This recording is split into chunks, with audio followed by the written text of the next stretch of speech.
coup, vous êtes coupable ou responsable? Alors ça, c'est une question qu'on peut se poser quand on est une femme avec une grande sensibilité, on est toujours attentive aux autres, on est toujours en train de voir comment on peut aider, comment on peut apporter du bien-être aux autres. Et parfois, c'est à notre détriment. Et puis, c'est en tombant dans cette culpabilité. C'est-à-dire que si la personne en face de nous n'est pas bien, ça va être presque notre faute. On se dit qu'on n'a pas fait ce qu'il faut, qu'on n'a pas été assez là, on n'a pas passé assez de temps, et cetera, et cetera.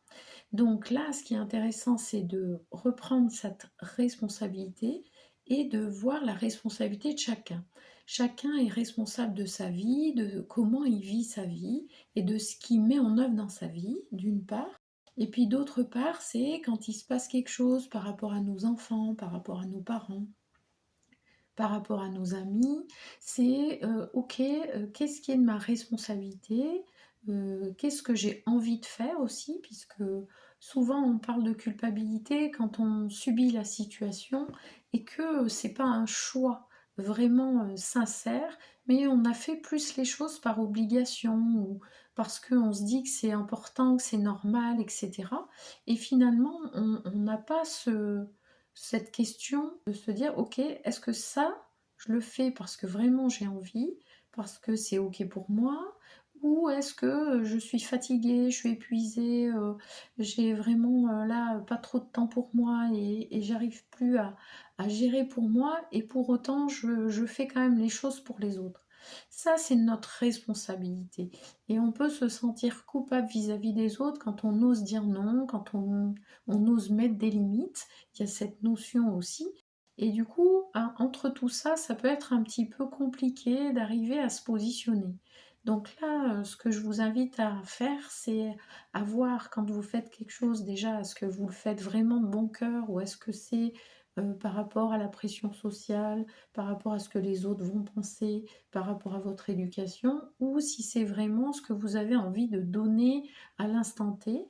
Et puis quand vous n'y arrivez pas, ou quand vous n'avez pas envie, ou quand c'est pas le bon moment pour vous, vous n'êtes pas en forme, et ben d'oser vous positionner gentiment, avec bienveillance bien sûr, en expliquant que là, ça va pas être possible, mais que la prochaine fois que la personne n'hésite pas à vous solliciter, ou que je comprends que là, ça n'aille pas, mais c'est vrai que là, c'est un peu compliqué en ce moment.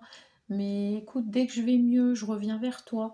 Voilà, essayez de voir comment vous pouvez trouver des moyens de mettre vos limites sans vous vous sentir mal et sans brusquer les personnes en face de vous, puisque ça, c'est pas l'objectif non plus.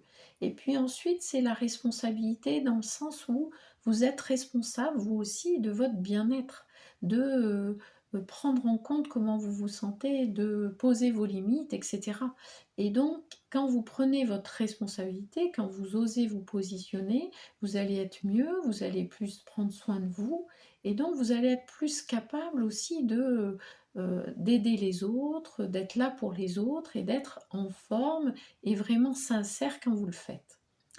Donc là, voilà un peu ce que je voulais vous partager là, dans cette première partie de vidéo et puis on va aller voir un petit peu dans les cartes ce qu'on nous raconte. Alors on se retrouve pour le tirage. Petit clin d'œil à certaines d'entre vous avec qui on avait échangé par rapport à mon tapis de tirage. Donc voilà, j'ai changé et nous avons une nouvelle nappe de tirage avec cette couleur violet qui est donc la symbolique du chakra couronne, de la connexion à l'invisible, de plein de belles choses au niveau spirituel. Voilà, petit clin d'œil. Alors on y va avec, on a dit, donc la culpabilité, la responsabilité. On va aller voir dans mon oracle ce qu'on nous dit. Alors en dos de deck, qu'est-ce que j'ai? J'ai les connaissances, les compétences et l'expérience.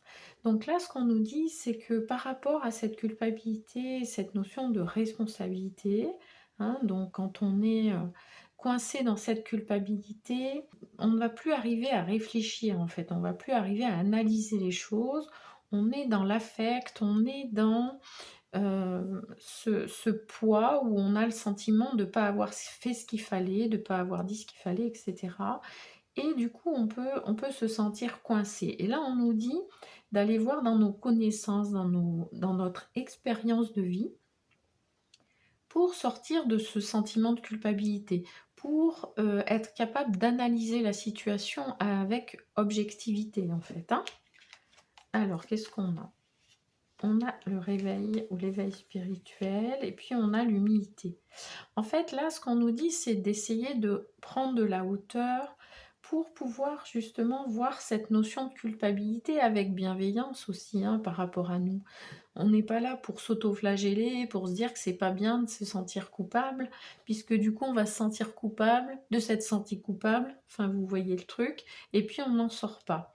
Là, c'est dans ce sens-là, cet éveil, c'est on voit cette culpabilité avec bienveillance et on voit comment se déclenche ce phénomène. Qu'est-ce qui peut déclencher le fait qu'on se sente coupable? Et puis humilité dans le sens où on apprend, on est sans arrêt en apprentissage par rapport à la vie, et du coup de faire la différence entre la culpabilité et la responsabilité, c'est un cheminement, c'est d'essayer de petit à petit voir ce qui se passe pour nous, etc. Et c'est dans ce sens-là aussi les connaissances et les compétences, c'est que au fil de l'eau, on va apprendre, on va comprendre ce qui déclenche, pourquoi on se sent coupable, et plutôt que de se dire, bah ok, de quoi je suis responsable dans cette situation et de quoi la personne en face de moi est responsable.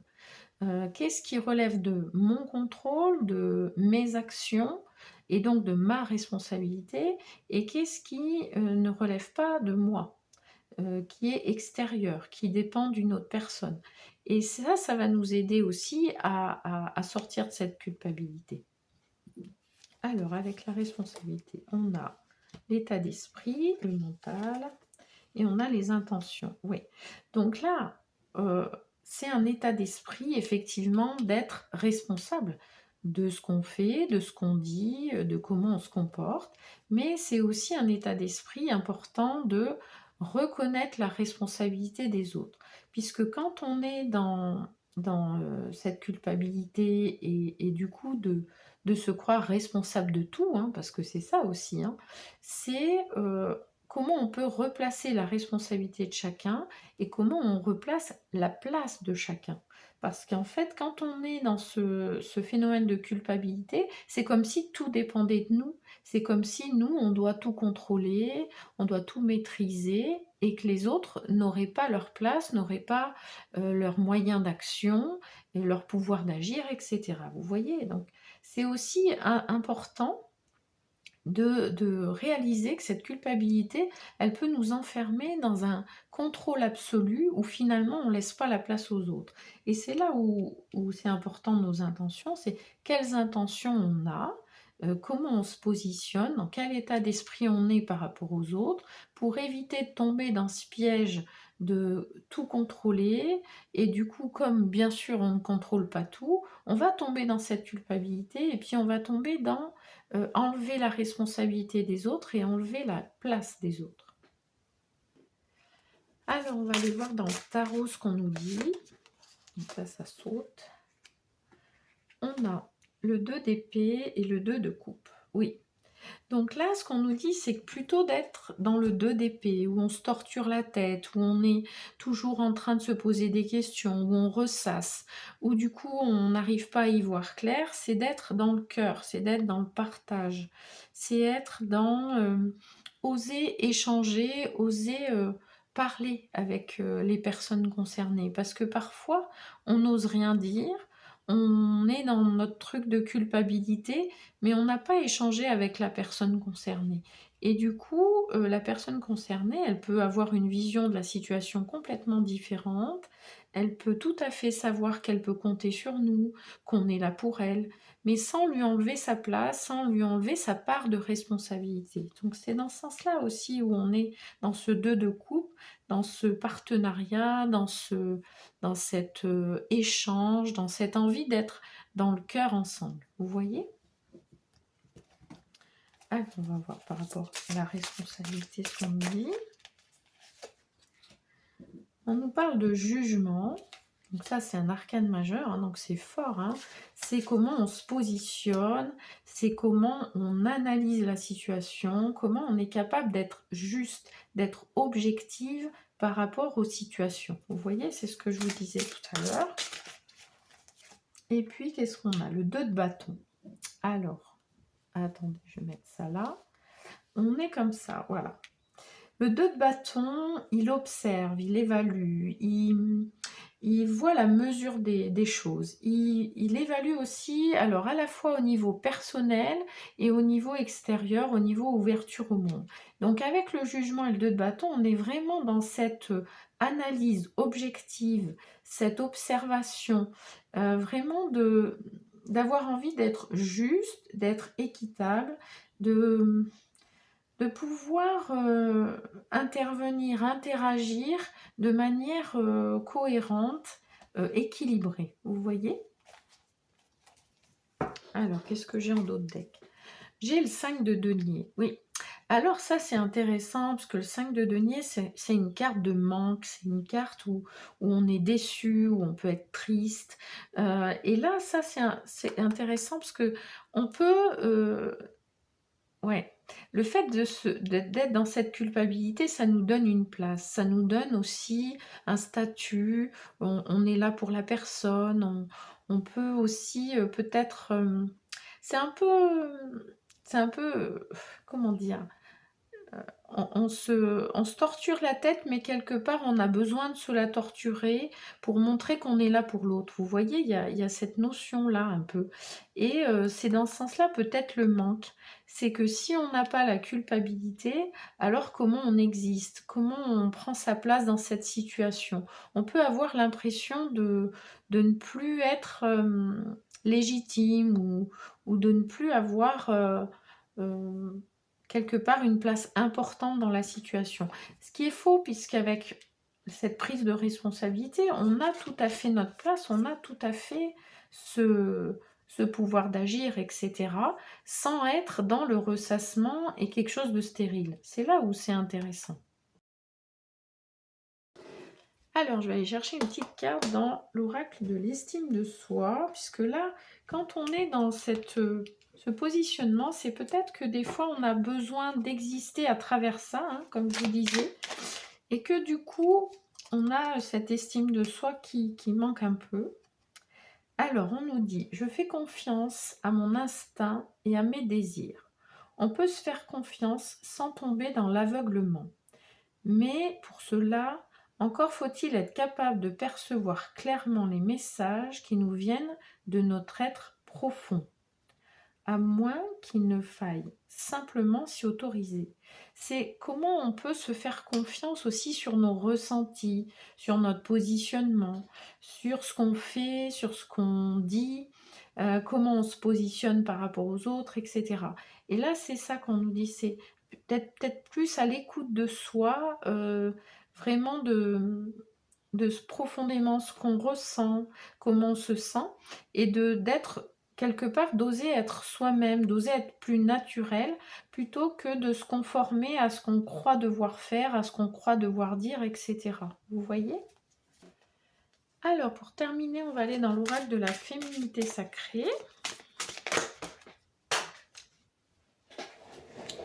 La croisée des chemins. Plusieurs options se présentent à vous. Prenez le temps de ressentir ce qui est le meilleur pour vous. Bon, ben voilà. On a un résumé de tout ce qu'on a dit dans la vidéo. C'est que on a toujours le choix et que c'est important de se poser la question de pourquoi on fait les choses, pourquoi on intervient, comment on se sent, ce qui est OK pour nous, ce qui est juste pour nous aussi, hein. Voilà, et bien écoutez, je vous souhaite une belle semaine. Je vous envoie plein de belles énergies et je vous retrouve très vite.